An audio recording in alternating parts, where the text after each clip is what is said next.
माहौल धीमे धीमे अंतिम चरणों में पहुंची गयो है त्यारे लोकशाहीना आ पर्वनी पोतानुं मत आपी आ पर्वनी उजवणी करवामां आवी रही है अने आ साथे बनासकांठा जिल्लामां त्रिपांखीओ जंग जामवानुं छे। त्यारे उमेदवारो पोतानी जीत माटे एडी चोटीनुं जोर लगावी रह्या छे। नेताओ पण प्रचार माटे मैदानमां उतर्या छे अने जंगी बहुमतथी जीतवा हंकाल करी रह्या छे। जेमां पालनपुरमां भाजप द्वारा विजय संकल्प सभानुं आयोजन करवामां આવ્યું હતું, જેમાં પ્રદેશ ભાજપ મહામંત્રી અને ઉત્તર ઝોન પ્રભારી અજય બ્રહ્મભટ્ટે જોશીલું ભાષણ આપ્યું અને આ ભાષણમાં મહામંત્રીએ અપક્ષ અને પંજાનું રાજકારણને સમાપ્ત કરવા લોકોને આહ્વાન કર્યું હતું અને પ્રદેશ ભાજપ મહામંત્રી અજય બ્રહ્મભટ્ટે ઉમેદવારોની પેનલ સાથે સઘન પ્રચાર કરવા તાકીદ કરી અને જીત્યા બાદ પોતાના વિસ્તારોમાં કાર્યાલય શરૂ કરવાની સલાહ આપી અને ટિકિટ ન મળ્યા હોવા છતાં પાર્ટી માટે કામ કરી રહેલા પૂર્વ નગર સેવકોના વખાણ કરવામાં આવ્યા હતા અને સાથે જ ભાજપ છોડીને કોંગ્રેસ અથવા અપક્ષ તરીકે ચૂંટણી લડતા પૂર્વ નગર સેવકો સામે આકરા પ્રહારો કરવામાં આવ્યા હતા। સમગ્ર કાર્યક્રમમાં કાર્યકરોમાં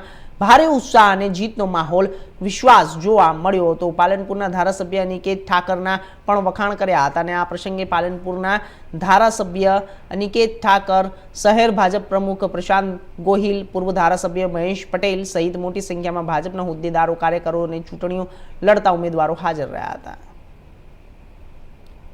આજે પાલનપુરમાં આખા પાલનપુરની વિજય સંકલ્પ સભા હતી। એની અંદર પાલનપુરના કાર્યકર્તાઓ અને નગરજનો ઉપસ્થિત હતા। અમારા ધારાસભ્ય અનિકેત ઠાકર, પૂર્વ ધારાસભ્ય રેખાબેન અને કાંતિભાઈ કચોરિયા શહેર અધ્યક્ષની હાજરીમાં બહુ જ ઉત્સાહપૂર્વક વાતાવરણમાં આ સભા હતી। કુલ મળીને પાલનપુરમાં અપક્ષોનું રાજકારણ ખતમ થાય અને દેશ વિરોધી પંજાનું પણ રાજકારણ પાલનપુરમાં ન ઘૂસે એના માટેની ખૂબ જ ઉત્સાહપૂર્વક વાતાવરણમાં વાત કરવામાં આવી। મને એવું સ્પષ્ટ દેખાય છે કે આવનારા દિવસોમાં પાલનપુરમાં 44 સીટ ભારતીય જનતા પાર્ટી લેશે।